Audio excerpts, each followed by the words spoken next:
आज का जो चैप्टर है वो आप जानते हो, बाइनोमियल थ्योरम, लेक्चर 5 है आज। इसके ऊपर आई गेस और 3 लेक्चर रहेगा आज को छोड़ के, टोटल 8 लेक्चर मैंने रखा हूँ बाइनोमियल का। तो देखते हैं। पहला प्रॉब्लम जो है ये बेसिकली लास्ट दिन जो लास्ट मैंने दिखाया था एनजीटी का, न्यूमेरिकली ग्रेटेस्ट टर्म का, उसका ही रिगार्डिंग प्रॉब्लम है। ठीक है, प्रॉब्लम क्या बोल रहा है देखते हैं। प्रॉब्लम बोल रहा है that interval in which x must lie so that greatest term in the expansion 1 plus x के पावर में 2n has the greatest coefficient। तो बोल क्या रहा है कि the interval in which x, मतलब x का इंटरवल पूछ रहा है जहां की ग्रेटेस्ट टर्म, मतलब इस एक्सपांशन का greatest term has the greatest coefficient, मतलब ग्रेटेस्ट टर्म ही ग्रेटेस्ट कोएफिशिएंट बन जाएगा। और ये पॉसिबल कब है, तो थोड़ा इसको समझना होगा, ग्रेटेस्ट टर्म और ग्रेटेस्ट कोएफिशिएंट वाला चीज। मैंने लास्ट दिन जो प्रॉब्लम कराया था लास्ट टॉपिक का, उसके बाद एक होमवर्क दिया था। जिन जिन ने वो होमवर्क किया है ना, उसको समझ आया होगा कि हाँ उसमें डायरेक्ट सर एक्स नहीं दिया था तो हम एक्स का वैल्यू क्या बैठाते हैं, इसीलिए मैंने वो प्रॉब्लम दिया था। तो जो जो करे हो उसको समझ आएगा, तो उसका ही मैंने थोड़ा इसमें, मतलब उसका ही अप्रोच इधर काम आएगा। थोड़ा कैसे सर, थोड़ा इसको समझते हैं प्रॉब्लम करने से पहले कि ये ग्रेटेस्ट कोएफिशिएंट वाला चीज क्या है। मान लेते हैं कि मैं आपसे बोल रहा हूँ 1 प्लस एक्स का होल स्क्वायर का एक्सप्रेशन क्या आएगा, आप बोलो।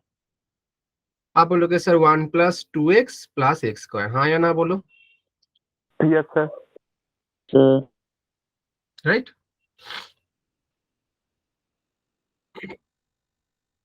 अब देखो, मैं अगर बोलूंगा कि इस टर्म में, मतलब एक्सप्रेशन में हाईएस्ट कोएफिशिएंट कौन सा है, ग्रेटेस्ट कोएफिशिएंट, क्या बोलोगे आप? आप बोलोगे कितना, बोलो बोलो क्या आ रहा है इधर से। सर 2। 2।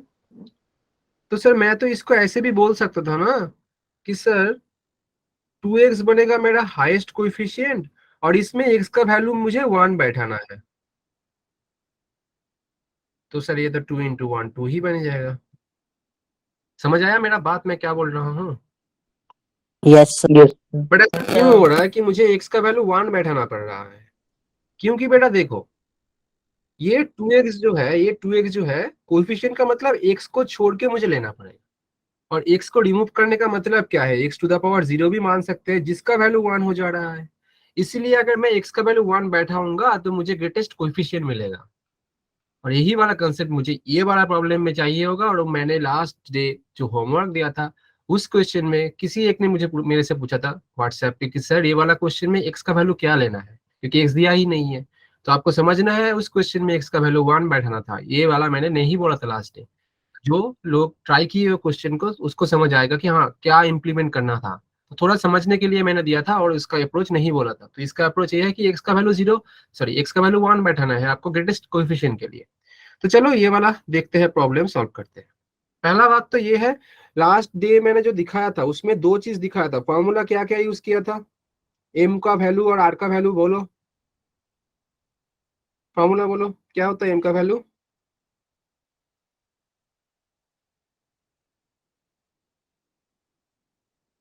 बोलो बेटा कोई बोलो,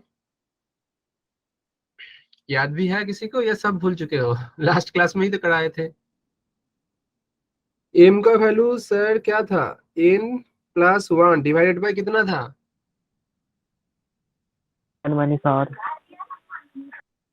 1 प्लस विद इन मॉड के अंदर एक्स बाई वाई था। और सर आर का वैल्यू दो चीज के अंदर था सर, या तो m माइनस 1 से बड़ा होगा, या तो m माइनस 1 से बड़ा या इक्वल, या m से छोटा या इक्वल। यही दो चीज मैंने बोला था और इसका डिराइवेशन भी अच्छे से दिखाया था आप लोग को। तो थोड़ा आप क्लास रिवाइज करो बेटा, नहीं तो याद ही नहीं रहेगा। डिराइवेशन का दूर की बात, आपको चीजें भी याद नहीं रहेंगे तो क्वेश्चन करोगे कैसे, क्योंकि ये कॉन्सेप्ट बहुत इंपॉर्टेंट है, इसका प्रॉब्लम आता है। और ये आई गेस मेंस का ही कुछ, मेंस या एडवांस का ही प्रॉब्लम लिया है मैंने ये, ठीक है। इसीलिए मैं बोल रहा हूँ बार बार आप थोड़ा रिवाइज करके आओ बेटा, क्योंकि बीच में 2-3 दिन का गैप गया है। Saturday last class, Sunday Monday and Tuesday 3 दिन का गैप गया है, आप लोग भूल चुके हो। तो इसलिए बोल रहा हूँ बेटा रिवाइज करो, अच्छे से रिवाइज करो। 10 से 15 मिनट लगेगा अगर अच्छे से करोगे तो रिवाइज, प्रॉब्लम्स भी देखोगे, ये चीज स्टेप देखोगे तो ज्यादा टाइम नहीं लगता है, ठीक है। तो मुझे तो सर पहले एक चीज नजर आ रहा है, मुझे एम निकालना है। चलो भाई एम निकालते हैं फिर। तो इस क्वेश्चन में देखो आप, एम का जो वैल्यू दिया है एन, एन का वैल्यू इधर 2n दिया है, तो मुझे इधर बैठाना क्या है, 2n+1 बाई 1+x। इस केस में x का वैल्यू 1 है, y का वैल्यू x है, तो मैं बैठाऊंगा 1/x। हाँ या ना? Yes, sir. Yes, sir. ठीक है। और अभी अभी मैंने बोला कि ग्रेटेस्ट कोएफिशिएंट के लिए मुझे x का वैल्यू 1 बैठाना पड़ता है, तो मुझे x का वैल्यू 1 बैठाने से क्या मिलेगा, 2n+1/1 प्लस मॉड्यूलस के अंदर 1/1 and it will be 2n+1/1/1, तो 1 ही होता है। मॉड के अंदर 1 मतलब 1 ही होगा, तो 1+1 इट विल बी 2, और इसको डिवाइड करने से आपको मिलेगा n+1/2। समझ आया कि नहीं? मतलब सर एम का वैल्यू Yes, मुझे मिल sir. गया है n+1/2। तो अभी अभी हमने देखा एम का वैल्यू अगर ये मिल जा रहा है तो आर का वैल्यू कितना हो जा रहा है सर, इन बिटवीन m-1 से m के बीच में। तो m का वैल्यू बैठा हुआ ये वाला क्या था, n+1/2, और ये आएगा n+1/2 - 1, सो n+1/2 n-1/2। कोई बोल सकता है आर का वैल्यू क्या होगा देन? ये वाला इनइक्वालिटी से n+1/2 से छोटा या इक्वल, n-1/2 से बड़ा या इक्वल, तो आर का वैल्यू क्या होगा? बोलो बोलो। आर एक इंटीजर होगा, ये भी आपको Sir, याद बड़ा. रखना है कोई। हाँ बेटा बोलो। Sir, बड़ा. Integer. हाँ मतलब मैं आर का वैल्यू क्या आएगा फिर, n+1/2 से छोटा या इक्वल एंड n-1/2 से बड़ा या इक्वल, तो आर का वैल्यू क्या लेना है? Sir, N. बहुत Sir, खूब, एन बड़ा आएगा। आएगा. बड़ा तो समझ रहा हूँ, बट किससे Sir, बड़ा? N. तो आर का वैल्यू एन आएगा सिर्फ, Sir, N क्योंकि से देखो ही. n-1/2 एक फ्रैक्शन वैल्यू है और n+1/2 भी फ्रैक्शन वैल्यू है। और इन दोनों के बीच में अगर आपको ये ड्रॉ करोगे ना, ये देखो n है, n के बाद n+1 आएगा, n कोई भी नेचुरल नंबर मान लो, और ये वाला n-1 है, तो आप लोकेट करो n+1/2 कहाँ आएगा, इधर आएगा आपका n+1/2, इधर आएगा n-1/2। देखो इसके बीच में एक ही अकेला नंबर है जो कि आपका क्या है, होल नंबर है। Sir, N. और आर Whole. का वैल्यू क्या होना चाहिए, होल नंबर ही होना चाहिए, फ्रैक्शन नहीं आएगा क्योंकि नंबर ऑफ टर्म है ना। तो बेटा आर का वैल्यू मुझे मिल गया ना एन सर, ठीक Yes, है सर। sir. अब हम क्या करेंगे, फिर से यही वाला यूज करेंगे, यही वाला रिलेशन यूज करेंगे, बट थोड़ा अलग वे से। कैसे देखते हैं। मैं इसमें आर का वैल्यू एन बैठाऊंगा और एम का कौन सा वैल्यू बैठाऊंगा, एम का मैं ये वाला वैल्यू बैठाऊंगा। क्यों सर? एम का तो वैल्यू आपको पहले ही मिल चुका है n+1/2, क्योंकि बेटा क्वेश्चन में बोल दिया है देखो, the interval of in होयर in which x, आपको x का इंटरवल निकालना है, तो आपको टोटल इनइक्वालिटी को इन टर्म्स ऑफ x में लिखना है। इसीलिए मैं n का वैल्यू अभी इस वाला m का वैल्यू ये बैठाऊंगा 2n+1/1 plus 1/mod x।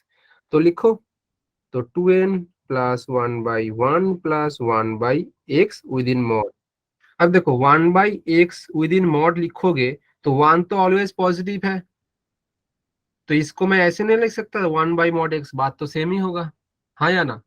Yes, sir. Yes, sir. मैं ना Yes. इसको थोड़ा मॉडिफाई करके 1/mod x लिख देता हूँ, दूसरे वाला में भी सेम ही लिखूंगा तो ये बनेगा 2n+1/1 प्लस 1/mod x -1, हाँ या ना बोलो। अब इसको सॉल्व करना है सर, इतना बड़ा इनइक्वालिटी को सॉल्व करना है, हाँ ज्यादा बड़ा नहीं होगा इसको दो वे में, दो केस में करेंगे। कैसे सर? पहले इन दोनों को करेंगे एंड देन इन दोनों को करेंगे चलो करते हैं। केस 1, इन दोनों को करेंगे, ये 1 वाला केस है। किसी को भी करो, पहले बात सेम है। तो क्या है ये?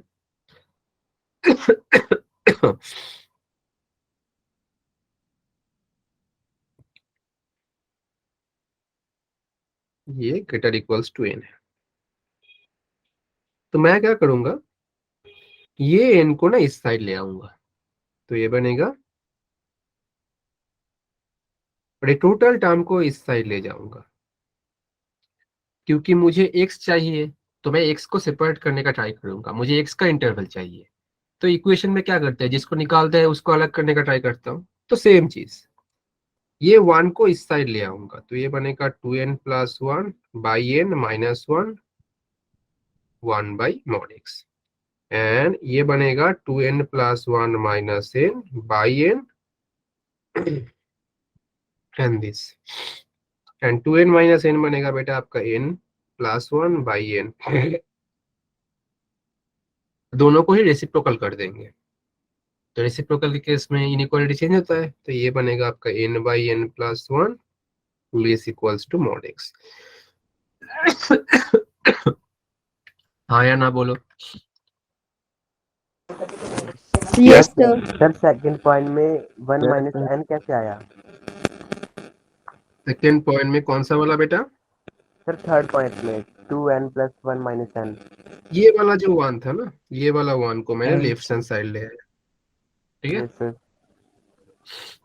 अब बनाएंगे केस 2, मतलब कौन सा वाला, ये दोनों, ये वाला 2।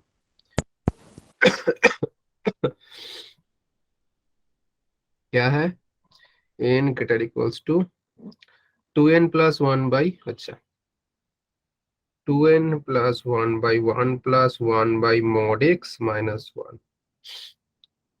पहले माइनस 1 को लेफ्ट में लाएंगे, तो n plus 1 greater equals to 2n plus 1 by 1 plus 1 by mod x। ये टोटल टर्म को 2n के बाई में जो है इसको लेफ्ट में लाऊंगा, और n प्लस 1 को खींच के इधर लाऊंगा, तो ये बनेगा 1 plus 1 by mod x greater equals to 2n plus 1 by n plus 1, and ये वाला 1 को राइट में ले जाऊंगा मैं, तो क्या आएगा, तो ये बनेगा, पेज थोड़ा कम पड़ रहा है, एक पेज ऐड करता हूँ, 1 मिनट बेटा।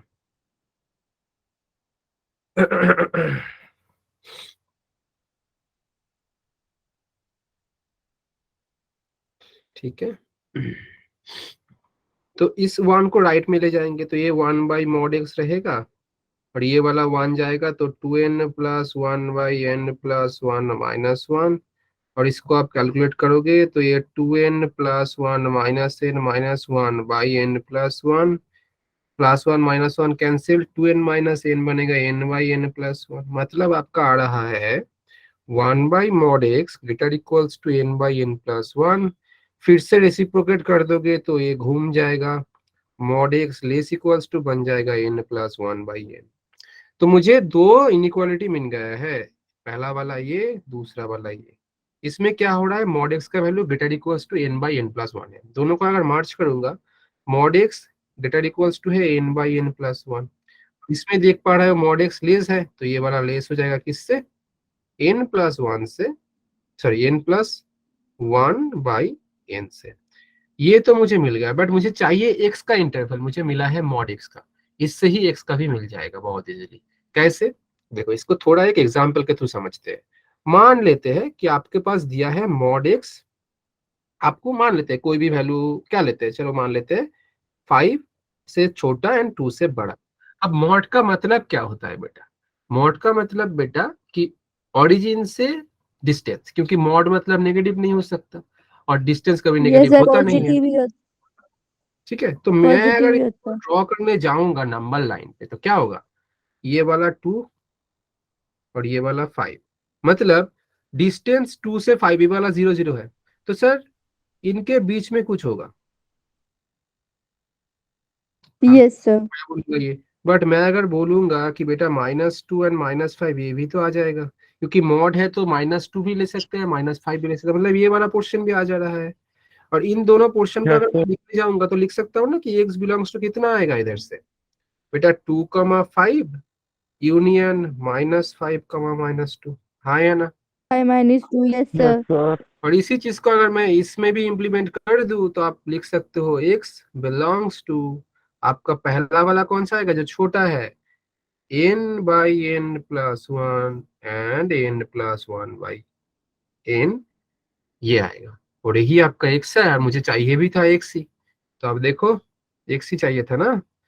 हाँ, interval in which yes x sir must लाई। अब देखो तो कौन सा आ रहा है आंसर, n/b, हाँ n/n+1 n+1/n यही आ रहा है ना। हाँ, तो ये अच्छा प्रॉब्लम था एक, ठीक है बेटा। तो ये yes मैंने sir एग्जांपल दिखाने के लिए बोला, ये प्रॉब्लम का पार्ट नहीं है, ठीक है। तो ऐसा ही है आपका। अच्छा, इसके बाद जो आता है आपका, वो आता है आपका डिविजिबिलिटी एंड रिमाइंडर का प्रॉब्लम। मतलब ये बेसिकली आपका मतलब कंसेप्ट है, मतलब कोई थ्योरी नहीं है इसका, आपको ना प्रॉब्लम्स के समझना पड़ेगा ये चीज। आप जितना प्रॉब्लम सॉल्व करोगे उतना कंसेप्ट अच्छा बनेगा आपका। मतलब इस टाइप के प्रॉब्लम है, क्योंकि क्वेश्चन इसी टाइप का बनता है और इसका कुछ थ्योरी नहीं रहता है। आप अगर मान लो कि सर कुछ थ्योरी दिखाओ, थ्योरी नहीं रहता है इसका बेटा, आपको प्रॉब्लम्स के तो ही समझना पड़ेगा। इसलिए मैंने डायरेक्ट इसका प्रॉब्लम्स रख दिया है, मैं प्रॉब्लम दिखाऊंगा दो चार, आपको समझ आएगा कि हाँ कंसेप्ट ऐसा है। डिविजिबिलिटी रिमाइंडर ये सब जानते हो आप। रिमाइंडर मतलब जो लास्ट में रहता है, जैसे कि अगर मैं 7 को डिवाइड करूंगा 3 से तो 3 2 6 and remainder will be 1, right, ऐसा चीज है। तो इसमें आपको थ्योरी वाला पोर्शन कुछ है नहीं, बट क्वेश्चन सॉल्व करने से मतलब पता चलेगा। तो पहला जो क्वेश्चन है ये देखते हैं। क्वेश्चन क्या बोल रहा है, for all n belongs to n, n for natural number, मतलब नेचुरल नंबर का कहाँ से स्टार्ट होता है, 1 1 से 1, तो मतलब n 1 का वैल्यू जो होगा सर वो 1 से स्टार्ट होगा। तो क्वेश्चन पूछ रहा है 2 to the power 4n - 15n - 1 is divided by, चारों ऑप्शन में से किससे होगा। तो चलो करते हैं।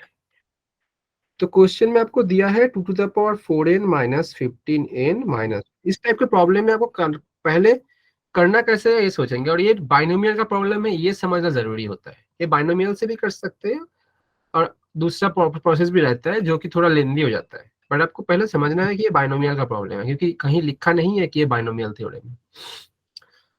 अच्छा, तो देखो मैं पहले क्या करूंगा, ये 2 टू द पावर 4n को मैं थोड़ा ब्रेक करूंगा। मतलब मैं इसको लिख सकता हूँ ना कि 2 टू द पावर 4 और पावर n, बात तो सेम ही है। और इसको लिख सकता हूँ 16 के पावर में n, हाँ या ना। yes sir Yes, sir. yes Yes, sir sir. अब देखो इसको ऐसे क्यों लिखा, वो तो ऐसे भी रख सकता था, क्योंकि मुझे इधर जो मिल रहा है ना इसको इन टर्म्स ऑफ ये वाला टर्म से लिखना है। मतलब 16 को इन टर्म्स ऑफ 15 के लिखना है। कैसे पॉसिबल होगा सर, 16 को लिख सकते हो आप 1 + 15, हाँ सर लिख सकते हैं, तो लिख देते हैं। आप बोलोगे सर 1 + 14 तो भी लिख सकते थे ना, सॉरी 2 + 14 भी तो लिख सकते थे। फायदा नहीं होता बेटा, क्यों, आपको ना ये वाला चीज इससे लिखना है, क्यों, पता सर चले। इसको बाइनोमियल थ्योरम से भी कर सकते हैं हाँ बाइनोमियल से ही करेंगे इसको, ठीक है। तो ये पावर में सर n, मे हाँ सर बेटा, मेरा आंसर ए आ रहा है 225 आ रहा है, इसका हाँ बाइनोमियल से किया था 225 ही आएगा बेटा, ठीक है। कोई कोई इसको क्या करता है कि n का वैल्यू बैठा के देखते हैं, ऐसे नहीं करना है, ठीक है। क्योंकि वो वाला एक ट्रायल एरर मेथड हो गया कि n का वैल्यू 1 बैठाते हैं, 2 बैठाते हैं, 3 बैठाते हैं तो पता चलेगा। अगर ऐसे करोगे तो हाँ ये वाला प्रॉब्लम बन जाएगा मैं बोलूंगा, बट इसके बाद भी मैंने कुछ प्रॉब्लम्स रखा है, वो नहीं बनेगा। इसलिए एक प्रॉब्लम करने से कोई फायदा नहीं है, आपको पैटर्न समझना है क्वेश्चन का। ये क्वेश्चन डेफिनेटली एग्जाम में नहीं आएगा, बट इस कंसेप्ट रिलेटेड क्वेश्चन आ सकता है। तो आपको कंसेप्ट पकड़ना है ना कि सोल्यूशन। चलो तो इसको करते हैं। तो इसको अगर मैं एक्सपांड करूंगा, पहले तो 1 आएगा, देन आएगा सर NC1, 1 के पावर में n-1, 15 के पावर में 1, देन आएगा सर NC2, 1 के पावर में n-2, मैं नहीं लिखूंगा क्योंकि 1 के पावर में वो 1 ही हो जाएगा, तो सिर्फ 15 लिख रहा हूं। देन NC3 15 के पावर में 3, ऐसे करते करते करते लास्ट टाइम आ जाएगा 15 के पावर में n। समझ आया। Yes, sir. ये यस वाला सर किसका एक्सप्रेशन है, ये वाला, और बाद में मैंने लिखूंगा 15n - 1 जो कि था इधर पहले। अब इसको थोड़ा एक्सपांड करो, यस सर मतलब ब्रैकेट उठाओ, तो ये बनेगा 1, इधर देखो NC1 का वैल्यू n है, ये तो 1 ही बनेगा, मतलब सिर्फ 15n। फिर बनेगा NC2, 15 स्क्वायर, फिर NC3 15 cube and so on करते करते करते 15 के पावर में n माइनस 15n माइनस 1। हाँ या ना बोलो। Yes sir. अब देखो +1 -1 कैंसिल, 15n कैंसिल, बाकी कुछ कैंसिल नहीं होगा। अब गौर से देखोगे तो आपको एक चीज पता चलेगा, जो पहला वाला टर्म है इसमें 15 स्क्वायर, इसके बाद वाला टर्म में 15 क्यूब और इसके बाद वाला टर्म में 15 टू द पावर 4, मतलब 15 के पावर इंक्रीज हो रहा है। हाँ या ना बोलो। Yes sir. मतलब स्टार्टिंग वाले टर्म में भी 15 स्क्वायर है, तो मैं तो 15 स्क्वायर कॉमन ले सकता हूँ ना, क्योंकि ये तो सारा टर्म में है एटलीस्ट। तो रहेगा क्या, yes sir. NC3 into 15 and up to ये रहेगा 15 के पावर में n-2। और अगर आप गौर से देखोगे तो ये वाला आपका इंटीजर ही आता है पॉजिटिव, और ये वाला भी पॉजिटिव इंटीजर, सारा सारा टर्म पॉजिटिव इंटीजर, मतलब ये एक पॉजिटिव इंटीजर आ जा रहा है। और आप देखो बाहर में 15 स्क्वायर डिवाइड मतलब मल्टीप्लिकेशन में है, तो आप ये टोटल टर्म को डिवाइड कर सकते हो ना 225 से, क्योंकि ये तो कैंसिल हो जाएगा इसके साथ ही। तो ये yes total sir. Term actual में डिवाइड हो रहा है किससे, ये टोटल टर्म डिविजिबल बाय 225। तो ये था आपका इस टाइप का अप्रोच। ठीक है, ये बहुत ही बेसिक प्रॉब्लम था। ठीक है, चलो इसके बाद वाला प्रॉब्लम देते हैं। इसमें सिर्फ मैंने प्रॉब्लम रखा हूँ, आपको डिफरेंट टाइप के प्रॉब्लम्स है जो कि मैं कंसेप्ट के थ्रू समझाऊंगा। आपको कंसेप्ट पकड़ना है, क्योंकि ये प्रॉब्लम डायरेक्ट आएगा नहीं, कंसेप्ट आएगा आपका। क्वेश्चन 3 क्या बोल रहा है, what is the remainder when 5 to the power 99 is divided by 30। बहुत इंपॉर्टेंट कंसेप्ट है इसका, क्योंकि आप ये हिट एंड ट्रायल से नहीं कर सकते हो फर्स्ट ऑफ ऑल, एंड दूसरा चीज है ये कि ये वाला बाइनोमियल का प्रॉब्लम है, ये समझना भी जरूरी है। एक मिनट बेटा।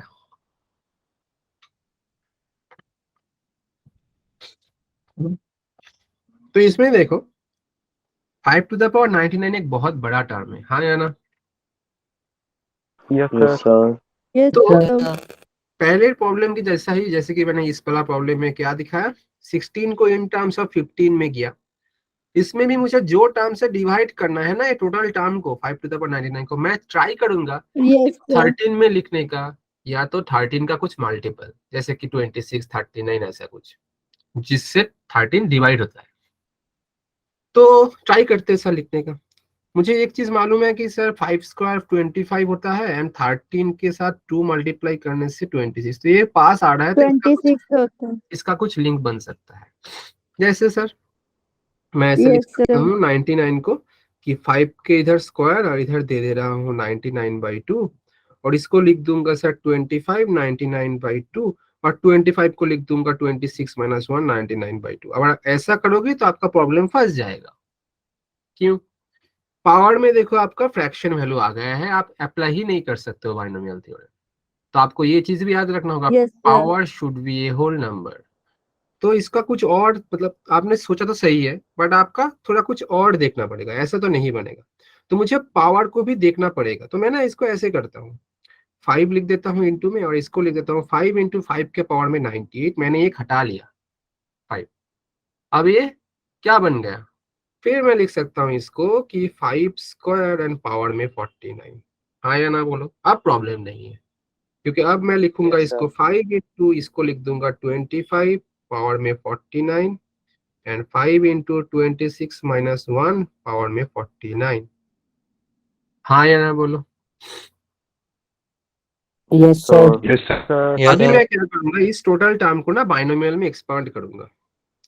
तो ये क्या रहेगा सर, 5 तो इधर है ही, और इसको करोगे तो सर पहले आएगा 26 के पावर में 49, माइनस है तो प्लस माइनस ऑल्टर में रहेगा, पहले प्लस देन माइनस, तो 49C1 26, सॉरी हाँ 26 के पावर में 48, एंड इधर सिर्फ 1 रहेगा। Then sir again plus 49C2 26 के पावर में 47, इधर 1 का स्क्वायर आ जाएगा, मतलब -1 का स्क्वायर आ जाएगा, जो कि आपका सिर्फ 1 हो रहेगा। ऐसे करते करते करते लास्ट टर्म क्या हो जाएगा बेटा, -1 के पावर में 49, जो कि -1 होगा, इसलिए लास्ट टर्म आपका आ जाएगा -1। समझ आया ये चीज। Yes, sir. बेटा Yes, लास्ट sir. टर्म का पहला वाला बस, यस सर। लास्ट लास्ट में से सेकंड टर्म भी मैं लिख देता हूँ। जरूरत पड़ेगा, ठीक है। क्या आएगा 49C48 और इधर रहेगा 26 के पावर में 1, क्योंकि 49 माइनस 48 1 होता है, और -1 के पावर में 48 और -1 रहेगा लास्ट टर्म। समझ आया ये चीज? Yes sir. देखो ये Yes, sir. इसका एक शॉर्ट टर्म भी रहता है, शॉर्ट मेथड भी रहता है, जो कि मैं दिखाऊंगा, बट पहले आपको चीज समझना है, नहीं तो डायरेक्ट शॉर्ट मेथड दिखाने से कोई मतलब नहीं बनेगा, समझ भी नहीं पाओगे इतना इजीली। अब अगर गौर से देखोगे ना, मेरा क्वेश्चन में बोला है कि डिवाइडेड बाई 13, मतलब यही वाला टर्म अब ये बन गया, मतलब 13 को डिवाइड करना है टोटल टर्म को, हाँ या ना बोलो। Yes sir.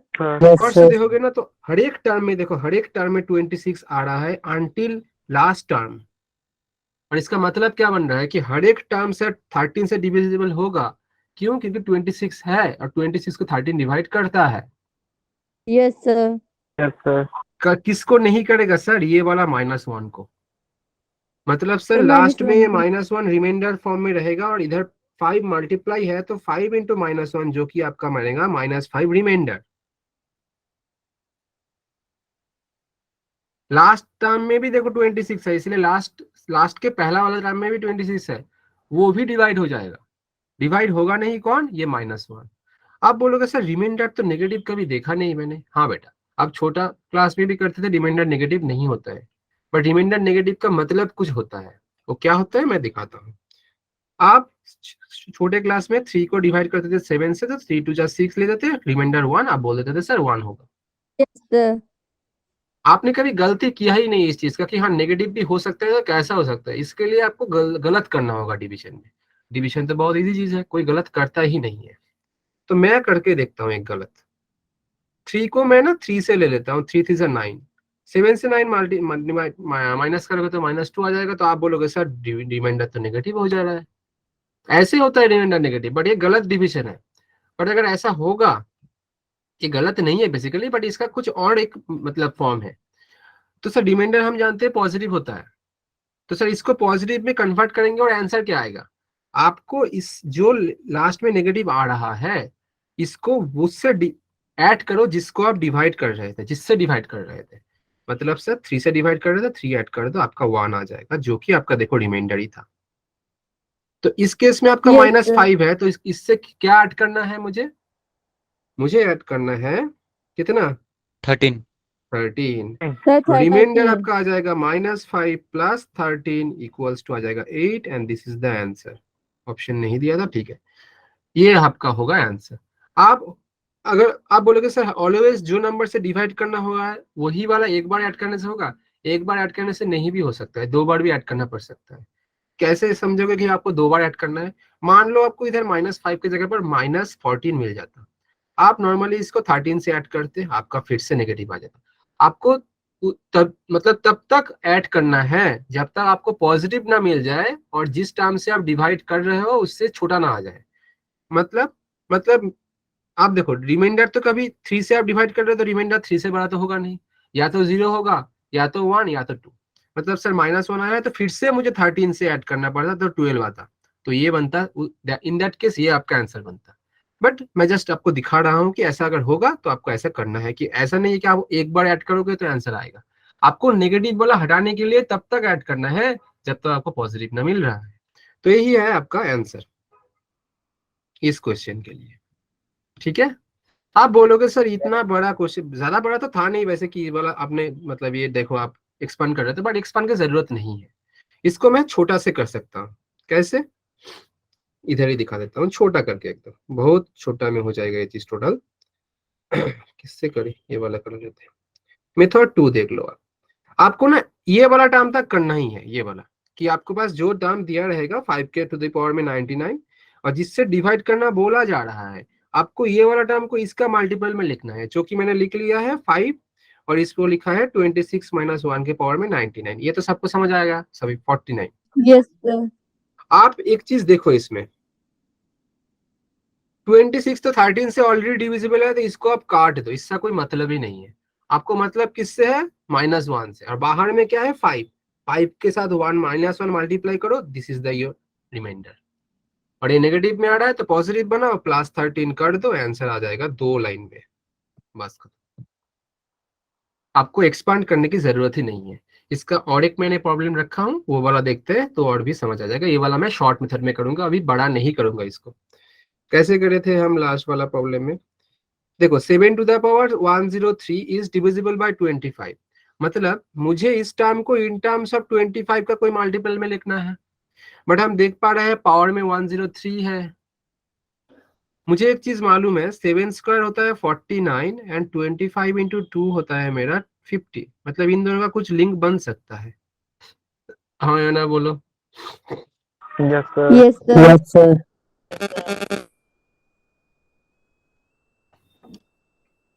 एक मिनट रुको, ओके बेटा।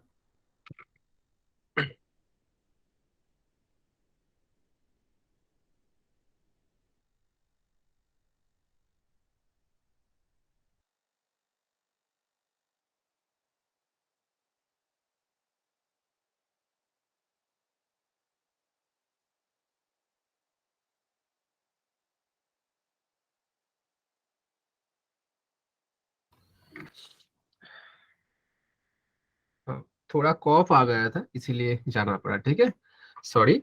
ओके, सो मुझे क्या करना है, देखो, तो फिर से सेम चीज। देखो हर एक प्रॉब्लम में ऐसा नहीं होगा, बट इस केस में देखो आप 7² और इसको 103/2 नहीं लिख सकते, क्योंकि फिर से आपका फ्रैक्शन वैल्यू आ जाएगा पावर में।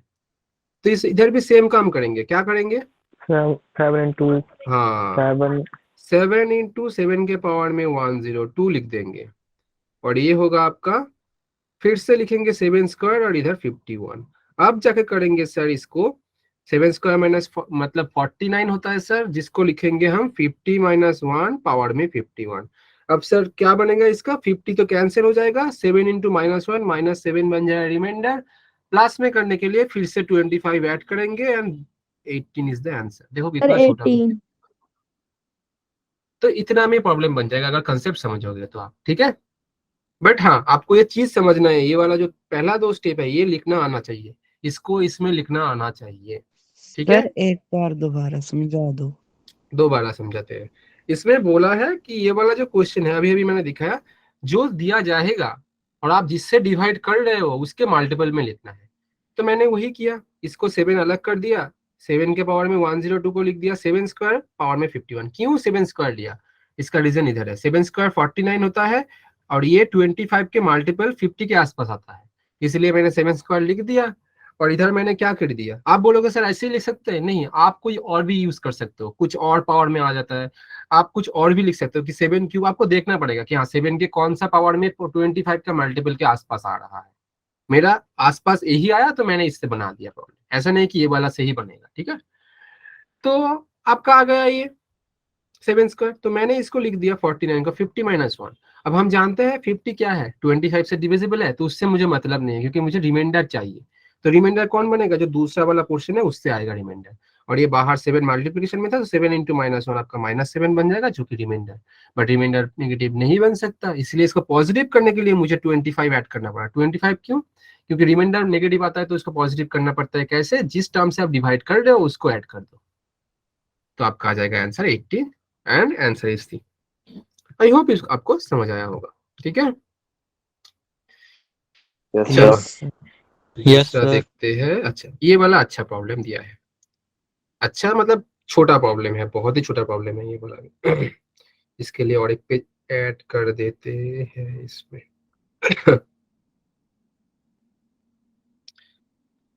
ये वाला मेंस में आया था जेई, बट बहुत इजी प्रॉब्लम है, 2020 में आया था। क्वेश्चन क्या बोल रहा है, इसमें से डिरेक्ट आपको क्वेश्चन देखने को मिलता है, बट इसमें थोड़ा आपको और कंसेप्ट चाहिए होगा। किसी को मालूम है फ्रैक्शनल पार्ट क्या होता है? अच्छा पहले क्वेश्चन पढ़ लेते हैं। If curly bracket p denotes the fractional part of the number p, then fractional part 3 to the power 200/8 is equals to what? किसी को मालूम है फ्रैक्शनल पार्ट क्या होता है?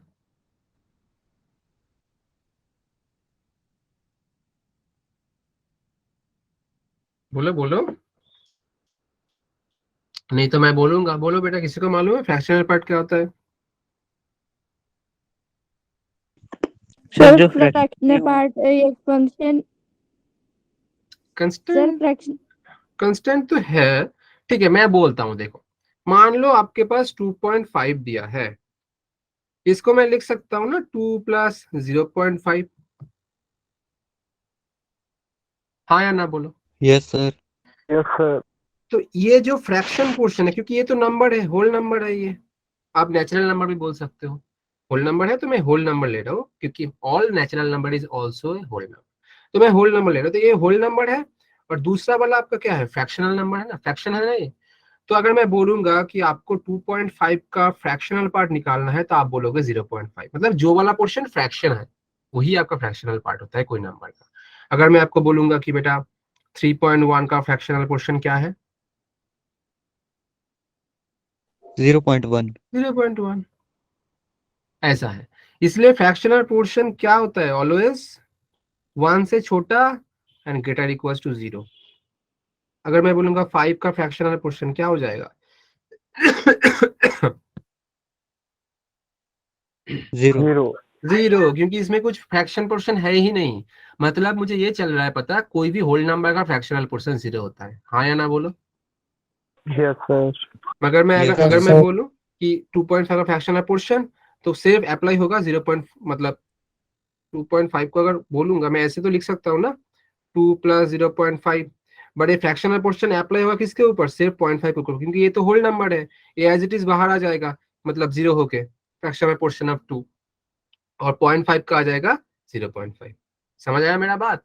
Yes, sir. और यही आपका आ जाएगा Yes, sir. 0.5। ठीक है, तो ये था फ्रैक्शनल पोर्शन, मतलब फ्रैक्शनल पार्ट। अब प्रॉब्लम की तरफ जाते हैं।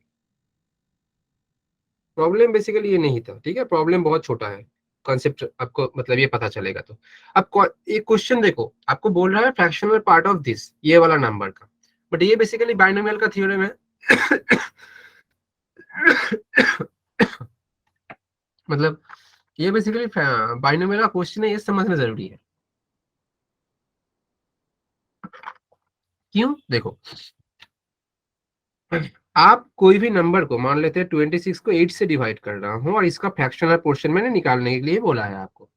आप इसको लिखोगे 24 प्लस 2/8, एंड 24 को डिवाइड करोगे 8 से, तो ये बनेगा 3 प्लस 2/8, और इसका फ्रैक्शनल पोर्शन। अब देखो 3 का तो फ्रैक्शनल पोर्शन से 0 होके बाहर आएगा, मतलब आंसर हो जाएगा जो टर्म डिवाइड नहीं हो रहा है, जो कि 2, और उसका बाद उससे 8 से डिवाइड, मतलब जो वाला रिमाइंडर बच रहा है वही आंसर आ जा रहा है। ये बात समझ आया? Yes, sir. मतलब आपका क्वेश्चन में क्या निकालना पड़ेगा कि सर 300 के पावर में जो 3 के पावर में जो 200, इसको 8 से डिवाइड करने से जो रिमाइंडर आ रहा है वही आंसर है। बट क्वेश्चन को घुमा के ऐसा दिया है। मेरा बात समझ आ रहा है? 300 को मैं 8 से डिवाइड करके जो आएगा, क्योंकि देखो अभी प्रॉब्लम की तरफ जाते हैं। इधर 26 मैंने लिया था क्योंकि ये इजीली मैंने, मतलब मुझे इजीली मैं इसको लिख सकता था 24 प्लस 2, बट 3 के पावर में 200 को मैं ऐसे नहीं लिख सकता हूँ, इसलिए मैंने आपको दिखाया ये वाला प्रॉब्लम से। अब एक्चुअल प्रॉब्लम कैसे करेंगे देखो। तो मुझे क्या करना है, 3 के पावर में 200 डिवाइड करना है 8 से सर। अब देखो 3 के पावर में 200 डिवाइड करने से रिमाइंडर क्या बनेगा, सेम थ्योरी। आपको ये वाला टर्म को 8 के मल्टीपल में लिखना है। कैसे लिखेंगे, कोई मुझे हिंट दो। 3 के पावर में 200 है, इसको मैं 8 के मल्टीपल में कैसे लिख सकता हूँ, जो कि पिछले वाला प्रॉब्लम में भी कर रहा था, इसमें कैसे कर सकता हूँ? 3 square is equal to 9. बहुत खूब, 3 स्क्वायर इक्वल टू, मतलब सर मैं 3 स्क्वायर को बाहर में 100 कर दूं, और इसको लिख दूं सर 9 के पावर में 100, और 9 को लिख दूं सर मैं 8 प्लस 1 के पावर में 100। अब मुझे मालूम है मैं 8 से डिवाइड कर रहा हूँ, तो सर ये 8 वाला तो चाहिए नहीं, मतलब रिमाइंडर कौन है सर, 1 है। और अभी अभी मैंने क्या लिखा है, तो इसी चीज का अगर मैं लिखूंगा, मतलब देखो 300 के पावर में 2, अगर कुछ लिखोगे कुछ इंटीजर ऐसे करते करते ऐसा लास्ट में 1 आएगा और डिवाइडेड बाई 8 हो जाएगा ना। ये टाइम मैं 0 नहीं लिख रहा हूँ, मैं इसमें मतलब बोल रहा हूँ कुछ ना कुछ आएगा, क्या आएगा मुझे मालूम नहीं, बट लास्ट में ऐसा एक 1 आएगा, और बाकी टर्म को 8 तो डिवाइड ही कर देगा ना, क्योंकि रिमाइंडर सिर्फ 1 आ रहा है, और बाकी टर्म को 8 डिवाइड कर देगा, तो ये तो इंटीजर रहेगा। बात समझ रहे हो मेरा? डिवाइड करने से इंटीजर रहेगा, जो कि मैंने अभी दिखाया था। 26/8 कर रहे हो तो बेटा 24 + 2 डिवाइड बाई 8 करोगे तो देखो 24/8 करोगे तो ये 3 + 2/8 आएगा। इससे कोई मतलब नहीं है क्योंकि फ्रैक्शनल पार्ट ऑफ 3 आपका 0 आ जाएगा। तो इधर भी आप 8 जो टर्म्स आएंगे ये डिविजिबल बाई 8 हो जाएगा, क्योंकि मैं देख पा रहा हूँ रिमाइंडर मेरा या 1 आ रहा है। मतलब मेरा कैसा आएगा, इंटीजर प्लस 1/8 आएगा और इसके ऊपर ही मेरा फ्रैक्शनल पार्ट रहेगा। तो आंसर आ जाएगा सिर्फ फ्रैक्शनल पार्ट ऑफ 1/8, जो कि आपका 1/8 आ जाएगा। बात समझ आया? प्रॉब्लम सिर्फ इतना था बट कंसेप्ट बहुत अच्छा था, क्योंकि जो टर्म आप डिवाइड कर रहे हो, डिवाइड करने के बाद 24 को मान लेते हैं डिवाइड कर रहे हो 8 से, तो आपको क्या मिल रहा है 3। कुछ भी आप डिवाइड कर रहे हो तो वो आपको क्या देगा, पॉजिटिव इंटीजर देगा। पॉजिटिव इंटीजर का फ्रैक्शनल पार्ट क्या आएगा, 0 आएगा। अभी अभी मैंने दिखाया है होल नंबर का जो आता है 0 आता है। तो आपका तो ये सारा टर्म मतलब ये इंटीजर के लिए जितना भी आ रहा है सब 0 आ जा रहा है। लास्ट में सिर्फ ये 1/8 अकेला बचेगा, उसके ऊपर आप फ्रैक्शनल पोर्शन बैठाओगे तो ये 1/8 आ जाएगा। And that's why answer is कौन सा वाला बनेगा, ऑप्शन डी। 1/8। बहुत अच्छा प्रॉब्लम था, बट प्रॉब्लम बहुत बड़ा भी नहीं था, कंसेप्चुअल प्रॉब्लम था। मेंस में आया था 2020 में। कुछ नहीं था, कुछ नहीं। देखो आप, इतना सा प्रॉब्लम था, कुछ नहीं। फिर भी मैंने समझाने के लिए बोला, जो करेगा सिर्फ इतना में था। ये रिमाइंडर 1 आ जाएगा, सिर्फ इधर से डायरेक्ट 1/8 आंसर कर देगा, जिसको ये कंसेप्ट याद रहेगा या कंसेप्ट जानता होगा तो। ठीक है, आई होप कि आपको समझ आया होगा। थोड़ा क्लास रिवाइज करो, मैं बार बार बोल रहा हूँ सबको, ठीक है? नहीं तो चीजें भूल जाओगे, समझ तो आ जाएगा बट भूल जाओगे बेटा। चलो दूसरा वाला देखते हैं, समझ आया कि नहीं सबको? आना चाहिए, बहुत इजी चीज है। समझ यस नहीं आया है सर। तो बोल देना, फिर से यस एक बार सर। बोल देंगे, ठीक है? बहुत इजी चीज है, कुछ नहीं है। बस आपको देखना है कि इस प्रॉब्लम में फ्रैक्शनल पार्ट दिया है, बट क्वेश्चन एक्चुअल में था सर रिमाइंडर का, बट वो घुमा के दिया था। चलो ये वाला प्रॉब्लम मैं आपको होमवर्क के लिए दूंगा, आप लोग होमवर्क में करोगे। सब करा के दूंगा तो आप थोड़ा इम्प्लीमेंट करना नहीं सीखोगे, ये वाला होमवर्क के लिए है, तो ये आपको ट्राई करना है। ठीक है बेटा? Yes yes sir. सर। इसको मैं थोड़ा बोल देता हूँ, इतना इजी नहीं है चीज को समझने के लिए, क्योंकि ये पर्टिकुलरली बाइनोमियल का प्रॉब्लम है, ये आपको समझना होगा। The last digit of the number 32 power में 32। अब लास्ट डिजिट के साथ ये वाला कैसे डिलीट करें सर, लास्ट डिजिट के साथ? अच्छा, इसको थोड़ा समझते हैं। मैं आपको बोल रहा हूँ बेटा 2⁴ का लास्ट डिजिट कितना होगा? आप इजिली बोल दोगे सर 6 आएगा। 2। 2 क्यों बेटा? 2⁴ बोल रहा हूँ ना, 2⁴ का आंसर आता है यस सर 16। 16। ठीक है, बट ये आप इजीली क्यों बोल रहे हैं? क्योंकि आपको इसका वैल्यू मालूम है। आपको 32 के पावर में 32 का वैल्यू मालूम है कि आप बोल पाओगे इजीली? नहीं। इसको कोई और No, तरीके sir. से सोचते हैं। देखो मुझे पता चल गया आंसर 6 आएगा, बट ऐसे नहीं जैसे कि मैंने निकाला। आपको कोई और तरीका ढूंढना पड़ेगा। कैसे कर सकते हैं सर? इसको ना, मतलब जो आ रहा है, मान लेते हैं 16 आ रहा है, मतलब जानते हैं 16 आएगा, बट इसको 6 कैसे आ रहा है हम कोई और मेथड से करेंगे। ऐसा नहीं कि लास्ट में 6 आ रहा है देख के बैठा दिया। इसको आप 10 से डिवाइड करो, और डिवाइड करने के बाद देखो रिमाइंडर कौन आ रहा है। कौन आ रहा है रिमाइंडर? रिमाइंडर 6 आ रहा है, और वही देखो आपका यूनिट डिजिट है। इससे क्या इंसाइट मिल रहा है आपको? कोई भी नंबर का फ्रैक्शनल नंबर नहीं, कोई भी होल नंबर का अगर यूनिट डिजिट निकालना है, जो कि लास्ट डिजिट, आपको क्या निकालना है कि उस टर्म को अगर आप 10 से डिवाइड करोगे तो आपका रिमाइंडर कितना आएगा। जैसे कि मैं अगर बोलूं कि 3³ का लास्ट डिजिट क्या आएगा, मुझे मालूम नहीं है, मान लो मुझे मालूम नहीं है, मैं क्या करूंगा, इसको 10 से डिवाइड करूंगा और देखूंगा रिमाइंडर कितना आ रहा है। 3³ मुझे मालूम है 27 है, और इसको अगर मैं डिवाइड करने जाऊंगा 10 से तो लास्ट रिमाइंडर 7 आएगा। और देखो 3³ का वैल्यू 27 है और यूनिक डिजिट में 7 आ रहा है। तो आप बोलोगे सर मुझे तो ये वैल्यू ही मालूम नहीं है ना, आप जैसे कि 3³ का वैल्यू 27 लिख रहे हो, 32 के पावर में 32 तो मालूम ही नहीं है। तो आपको वो वाला अप्लाई करना है ना, जो भी अभी अभी दिखाया मैंने कि 32 के पावर में 32, इसको 10 से डिवाइड करो, मतलब 10 से डिवाइड करोगे तो रिमाइंडर क्या आएगा। ये टोटल टर्म को इन टर्म्स ऑफ 10 में लिखना पड़ेगा आपको। तो इसके लिए थोड़ा आप सोचो, बट प्रॉब्लम को कैसे अप्रोच करना है समझ आ गया? कि कोई भी क्वेश्चन में लास्ट डिजिट या यूनिट डिजिट पूछेगा तो मुझे सोचना है कि उस डिजिट को 10 से डिवाइड करने के बाद जो रिमाइंडर आएगा वही पूछ रहा है। यही एक्चुअल में क्वेश्चन है। थोड़ा आप ट्राई करो इसको, इसको मैं नहीं दिखा रहा, ठीक है? थोड़ा ट्राई करो, बनेगा। ठीक है, चलो। अच्छा दूसरा, अच्छा ये वाला प्रॉब्लम बहुत सही प्रॉब्लम है। ये वाला आज का मतलब कंसेप्चुअल प्रॉब्लम, जो कि लास्ट वाला प्रॉब्लम आई गेस है। तो ये वाला इंटीग्रल एंड फ्रैक्शनल पार्ट है, मतलब जैसे कि पहला वाला डिविजिबिलिटी एंड रिमाइंडर के ऊपर था, ये वाला दूसरा पोर्शन है। और ये वाला प्रॉब्लम एक आप बोल सकते हो प्रॉब्लम कम, थोड़ा आपका वो डिराइवेशन वाला पोर्शन ज्यादा है, क्योंकि इसमें बहुत कुछ आएगा। और ये कॉन्सेप्ट अच्छे से समझ लोगे तो आपको बहुत कुछ समझ आएगा इसके बारे में, मतलब इस टाइप के प्रॉब्लम में। हालांकि एक प्रॉब्लम दिया हूँ मैं जेई का, जेई में आया था, साल में भूल गया हूँ, मैंने क्वेश्चन से ही उठाया था, ठीक है। बट इस क्वेश्चन को पहले पढ़ते हैं, चलो क्या बोला है कि if 2 plus root 3 के पावर में n equals to I plus f, where I and n कौन है, ये n है, ये I है, I and n are positive integers, अच्छा, and f का value 0 to 1, then 1 minus f into I plus f। Question में ना ये 1 minus f जो दिख रहे हो आप क्वेश्चन में, ये 1 minus f और ये वाला I ना ऐसे ही दिया था I plus f करके। मैं सोचा था, मतलब मैं ये वाला जो क्वेश्चन लिया था, मैं सोच रहा हूँ कि ये दोनों 1 प्लस एफ और 1 माइनस एफ दिया है, मैं 1 माइनस एफ सोच के प्रॉब्लम को सॉल्व करने बैठा था, तो हो ही नहीं रहा था। तो आप भी देखना कभी कभी क्वेश्चन को अच्छे से इंसाइट करना, इसलिए अभी क्वेश्चन में मैंने आई को ऐसे लिखा हूँ, बट एक्चुअल क्वेश्चन में ना आई को ऐसे लिखा था उन लोगों ने, तो आपको देख के लग रहा था कि हाँ ये 1 है, बट थोड़ा थोड़ा डिफरेंस था, माइन्यूट डिफरेंस था, बट नॉर्मली देखोगे तो ना, एक बार में देखोगे तो पता नहीं चलेगा। तो ठीक है, ये वाला तो था वैसे। तो क्वेश्चन को समझते हैं पहले। क्वेश्चन बोल रहा है 2 प्लस रूट 3 के पावर में n। अब ये चीज पहले बताओ, 2 प्लस रूट 3 क्या है, फ्रैक्शन वैल्यू है और इरेशनल वैल्यू है, तो इसके पावर में अगर n करेंगे तो ये क्या आएगा, एक फ्रैक्शन वैल्यू ना आएगा। Yes, sir. और कोई भी फ्रैक्शन वैल्यू का हमने अभी अभी देखा, उसको दो तरीके से लिख सकते हैं। अगर 1 से बड़ा होगा तो ये 1 से बड़ा है, क्यों, क्योंकि देखो 2 का वैल्यू, 2 प्लस रूट 3 का वैल्यू कितना आएगा, कोई बोल सकता है रूट 3 का वैल्यू कितना आता है। 1.732। बहुत खूब, 1.7। 3, ठीक है, 1.7 भी याद रखोगे तो चलेगा प्रॉब्लम।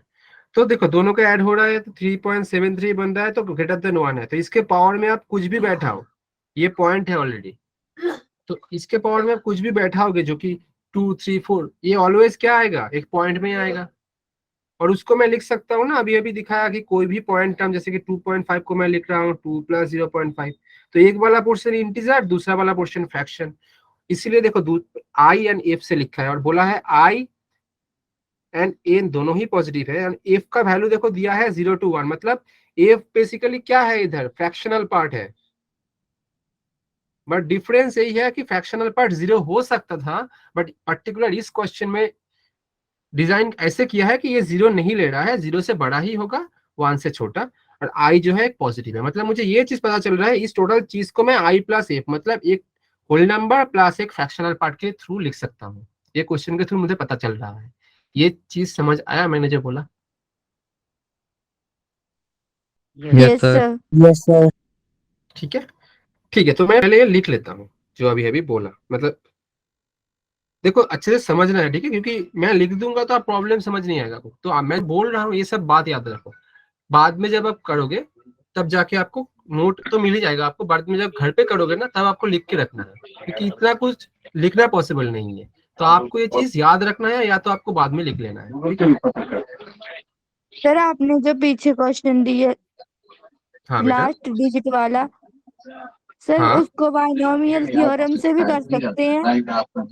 हाँ, बाइनोमियल थ्योरम की तो दिखाया मैंने कंसेप्ट कि आपको 32 के पावर में 32 जो है, इसका क्या करना है। आई गेस किसी का माइक्रोफोन ऑन है बेटा, थोड़ा आप ऑफ कर लो, नहीं तो मेरा बात आपको सुनाई नहीं देगा, ठीक है। तो इसका क्या था, इसको आप 10 से डिवाइड करने के बाद रिमाइंडर क्या आएगा यही निकालना था, यस सर। ठीक है। तो वो तो बाइनोमियल थ्योरम के थ्रू ही होगा, क्योंकि रिमाइंडर निकालना अभी अभी मैंने बाइनोमियल थ्योरम के थ्रू ही दिखाया आपको, ठीक है। Yes sir. तो इसमें क्या था, हाँ तो मैं बोल रहा था कि हाँ, तो पहला इंसाइट ये है कि sir 2 plus root over of 3 power में n, this is i plus F, और इधर i क्या है, i एक पॉजिटिव इंटीजर एंड एफ और फ्रैक्शनल पार्ट, हाँ या ना बोलो। Yes sir. ये तो बहुत इजीली समझ आ गया, बट इससे दूसरा एक चीज भी मैं कंडक्ट कराऊंगा, दूसरा एक रिलेशन लिखने जाऊंगा, 2 माइनस रूट 3 के पावर में n, इसको मैं क्या लिख सकता हूँ। आप कोई कोई बोल दो कि सर i माइनस एफ, एकदम नहीं, इसको थोड़ा समझो अच्छे से। थोड़ा इसको समझने के लिए देखो, रूट 3 का वैल्यू कितना होता है, 1.73, 1.7।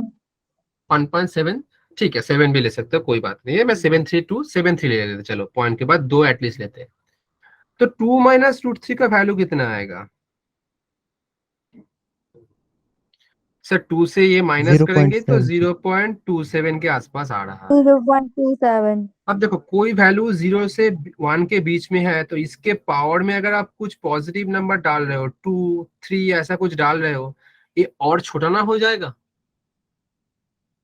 Yes sir. Yes, sir. मतलब ये Yes, जितना sir. पावर बैठाओगे जितना छोटा हो जाएगा, बट ये ना नेगेटिव होगा ना 1 से बड़ा होगा। मतलब इसका वैल्यू सर 0 to 1 में रहेगा। हाँ या ना? Yes sir. Yes, sir. और इसका वैल्यू अगर सर 0 to 1 में रहेगा तो इसमें कोई पॉजिटिव वाला पोर्शन रह सकता है क्या? आई वाला पोर्शन, जो कि ये वाला टर्म को मैं आई प्लस एफ से लिख रहा था, इसको मैं आई प्लस आई तो आएगा ही नहीं इसमें, क्योंकि इसमें कोई पॉजिटिव वाला वैल्यू ही नहीं है। क्योंकि इसका वैल्यू क्या हो सकता है? आप मान लो 0.79 कुछ Fraction. ऐसा कुछ भी हो सकता है, बट 1 तो 1 से छोटा, 0 से बड़ा होगा। मतलब सर इसमें सिर्फ फ्रैक्शनल पार्ट रहेगा, क्योंकि ये फ्रैक्शन होगा इसका वैल्यू। ये बात समझ आ रहा है? यस मतलब सर। इसमें सिर्फ Yes, sir. रहेगा, तो मैं इसको लिख रहा हूँ सर एफ डैश। आप एफ डैश क्यों लिख रहे हो? एफ ही तो लिख सकते थे। देखो बेटा, इसका फ्रैक्शनल पार्ट और इसका फ्रैक्शनल पार्ट अलग होगा होगा ना, एक होगा, मुझे कैसे मालूम है?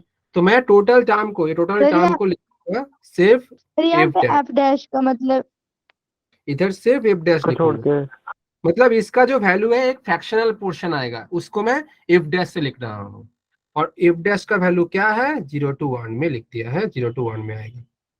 क्योंकि अभी अभी देखा ना, ये 2 माइनस रूट ओवर ऑफ 3 के पावर में जो n है, इसका भी तो 1 to 0 में आ रहा था, यही तो मैंने दिखाया इधर। बात समझ आ रहा है? Yes sir. ये समझना बहुत इंपॉर्टेंट है कि ये वाला रिलेशन मैंने क्यों लिया। फर्स्ट ऑफ ऑल ये वाला रिलेशन क्यों लिया ये भी समझना है कि 2 माइनस रूट 3 कहाँ से आ गया। सर आपका प्लस था, तो प्लस वाला था तो आपका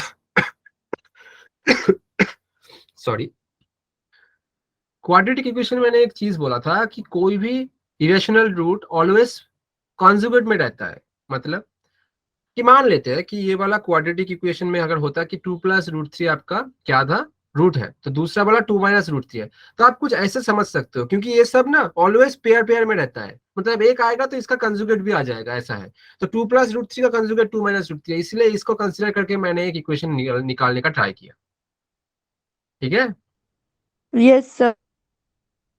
तो सर पहला तो चीज है ये कि हाँ ये दो रिलेशन मिल गया। अब मैं क्या करूंगा, इन दोनों रिलेशन को ना ऐड करूंगा। तो इसको ऊपर ही करते हैं, नहीं तो थोड़ा प्रॉब्लम होगा। इधर लिख देते हैं एफ डैश का वैल्यू आपका कितना होगा? 0 से 1 के बीच में। अब इन दोनों को ऐड कर दो, तो इधर क्या आ रहा है? 2 प्लस रूट 3 के पावर में n प्लस 2 माइनस रूट 3 के पावर में n, और ये वाला i प्लस एफ डैश। हाँ या ना बोलो? Yes sir. Yes, sir. ठीक है, आई प्लस एफ डैश। ये थोड़ा थियोरिटिकल टाइप चीज है, मतलब थ्योरी तो नहीं है, एज ए प्रॉब्लम मैं दिखा रहा हूँ, तो थोड़ा बड़ा होगा ये। ठीक है, अब मैं क्या करूंगा, इसको भी एक्सपांड करूंगा, इसको भी एक्सपांड करूंगा थ्रू बाइनोमियल। ज्यादा टाइम नहीं लिखूंगा, 2 3 टाइम करके लिख दूंगा, हो जाएगा। आपको लग रहा है कि इतना बड़ा होगा, 2 या 3 टाइम से हो जाएगा ये। ठीक है, पहला वाला आएगा 2 के पावर में n, देन आएगा सर ये वाला का कर रहा हूँ। ठीक है, फिर आएगा NC1 2 के पावर में n-1 रूट 3 के पावर में 1। ऐसे करते करते करते लास्ट टर्म आ जाएगा बेटा आपका रूट 3 के पावर में सिर्फ n। हाँ या ना बोलो? Yes sir. Yes, sir. And plus दूसरा वाला टर्म से क्या आएगा? पहले तो सर सेम हो 2 to the power n, but ये माइनस है तो ये ऑल्टरनेट प्लस माइनस में चलेगा। पहले प्लस तो देन माइनस NC1 2 के पावर में n-1 रूट 3 के पावर में 1, फिर प्लस NC2 2 के पावर में n-2, ये वाला आपका माइनस रूट 3 के पावर में 2 होगा। ऐसे करते करते लास्ट टर्म आ जाएगा मेरा माइनस रूट 3 के पावर में n। हाँ या ना बोलो? Yes sir. और आप गौर से देखोगे ना, एक चीज आपको इधर से पता चलेगा, ये वाला और ये वाला सेम सेम है, बट इसका सेकेंड टर्म के साथ इसका सेकेंड टर्म सिर्फ प्लस माइनस का डिफरेंस है। मतलब सेम ही टर्म है बट नेगेटिव पॉजिटिव है। सेम तरीके से इसका यस सर। सेकेंड टर्म, इसका फोर्थ टर्म, मतलब सेकेंड फोर्थ सिक्स्थ एट्थ जितने भी इवन टर्म्स हैं, ये सब इसके साथ कैंसिल आउट हो जाएगा। Yes sir. तो रहेगा क्या? आप गौर से देखोगे तो आपको ये चीज पता चलेगा। देखो सेम सेम टर्म इधर भी है, सेम टर्म इधर भी है। इसका पहला टर्म रहेगा, इसका थर्ड टर्म रहेगा। मतलब सर पहला टर्म तो मतलब इसलिए बाहर में मैं 2 लिख दे रहा हूँ, क्योंकि हर एक टर्म 2 बार आएगा, इधर से एक बार, इधर से एक बार। तो ये पहला 2n प्लस इसका तीसरा टर्म क्या आएगा सर? देखो तीसरा टर्म इधर लिख के रखा हूँ, n(2) के पावर में n-2 √3 के पावर में 2। ये वाला टर्म इधर भी आता सेम, क्योंकि दोनों में ही पॉजिटिव होता है। ऐसे करते करते करते लास्ट टर्म लिखने की जरूरत भी नहीं है, मुझे जरूरत नहीं है बेसिकली। ठीक है, अब देखो एक चीज आप इधर से देखो, n का वैल्यू क्या दिया था क्वेश्चन में? Positive integer. अब ये देखो कि 2 के पावर में कोई भी पॉजिटिव नंबर बैठा होगा तो वो पॉजिटिव ना होगा? Yes sir. n से 2 का वैल्यू पॉजिटिव है, और क्या होता है, ये इंटीजर होता है। 2 के पावर में n-2 भी पॉजिटिव इंटीजर होगा। और दूसरा चीज देखो, √3 के पावर में 2 है, मतलब सर इधर से 3 बन जा रहा है। इसके बाद वाला जो टर्म आएगा उसमें √3 का पावर 4 आएगा, उसके बाद 6 आएगा। मतलब जितने भी √3 का पावर आएगा सब में पावर इवन रहेगा। इसके लिए ये भी पॉजिटिव इंटीजर बन जाएगा, मतलब टोटल टर्म जो है पॉजिटिव इंटीजर बन जा रहा है। हाँ या ना बोलो? यस। इससे Yes, भी sir. बहुत बड़ा चीज सर, इधर 2 Yes. मल्टीप्लीकेशन है, मतलब इवन पॉजिटिव इंटीजर। हाँ या ना? और यस सर सर। ये वाला का right hand side positive integer बन रहा है, तो लेफ्ट हैंड साइड भी सर पॉजिटिव इंटीजर ही बनेगा, इवन भी। हाँ या ना? Yes sir. तो सर इवन पॉजिटिव ही पॉजिटिव बनेगा। बनेगा, मतलब i plus F plus F dash. F plus F dash क्या था? फ्रैक्शनल पार्ट था। इसको अगर इंटीजर यस बनना सर। है तो एक चीज देखो, क्या होगा, इधर से बोल सकते हैं हम, ये तो इंटीजर था ही, तो इसको भी तो इंटीजर ही ना होना पड़ेगा। नहीं तो ये अगर फ्रैक्शन बन जाएगा तो फ्रैक्शन प्लस इंटीजर तो इंटीजर हो फ्रैक्शनल पार्ट हो जाएगा। बट ये तो बोल रहा है राइट में इंटीजर होगा, तो इसको भी तो इंटीजर ही होना है। तो yes F sir. Plus F dash should be N integer. हाँ या ना बोलो? लॉजिक समझ रहे हो? Yes logic sir. पकड़ना बहुत Yes, जरूरी sir. है। ये मैं बोल रहा हूँ आपको अभी याद होगा, आप ना बाद में लिख लेना आज ही। तो एफ प्लस एफ डैश तो इंटीजर आना है सर। और अभी अभी हमने देखा कि एफ का वैल्यू सर 0 to 1 में था, जो कि क्वेश्चन में दिया था। कहाँ गया क्वेश्चन, ये देखो। और हमने एफ डैश का वैल्यू ऐसे ही लिया था कि इसका भी वैल्यू 0 to 1 आए, तो ये भी लिख लो 0 to 1 एफ डैश का वैल्यू। और इन दोनों का अगर ऐड करेंगे तो एक इनइक्वालिटी को ऐड करेंगे तो एफ प्लस एफ डैश का वैल्यू आपका 1 + 1 2 0 + 0 0। तो आप कोई बोल सकता है इधर से मुझे कि एफ प्लस एफ डैश का वैल्यू 0 से बड़ा, 2 से छोटा और इंटीजर क्या आ सकता है? 1. सिर्फ 1. 1, क्योंकि एक ही है इंटीजर ऐसा कि 0 से बड़ा 2 से छोटा। तो इधर से एफ डैश मुझे मिल जा रहा है 1 - एफ। अब क्वेश्चन में क्या पूछा था मुझे? क्वेश्चन में पूछा था मुझे निकालना था 1 - F into I plus F. तो लिख लेता हूं मैं ये एक बार कि 1 - F into I plus F. 1 - F का वैल्यू कितना है? F dash. लिख लो F dash. And I plus F का वैल्यू कितना है? देखो मैंने इधर लिखा था, आई प्लस का वैल्यू है 2 + √3 के पावर में n, एंड एफ डैश का वैल्यू है 2 - √3 के पावर में n। तो लिख दो, इसको लिखो 2 + √3 के पावर में n, और एफ डैश का था 2 - √3 के पावर में n, एंड 2 + √3 के पावर में n। दोनों का सेम सेम पावर, तो एक के अंडर देंगे कि 2 + √3 2 - √3 टोटल पावर में n। तो इन दोनों को मल्टीप्लाई करेंगे तो a + b to a - b, so 2 square minus √3 square 4 - 3 = 1 के पावर में n आ जाएगा। और 1 के पावर में n, तो इट विल बी 1, क्योंकि n पॉजिटिव इंटीजर था। 1 के पावर में कोई भी पॉजिटिव इंटीजर 1 ही होगा।